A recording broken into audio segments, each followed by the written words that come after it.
ध्यानामन्तस्तिमिरामिहिरद्वीपनगिरे जदनं चैतन्यस्तवकं करन्दश्रुतिजरे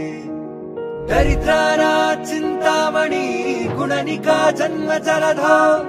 निमग्नानं दंष्ट्रा मुररिपुवराहस्य भवति आत्मा रामा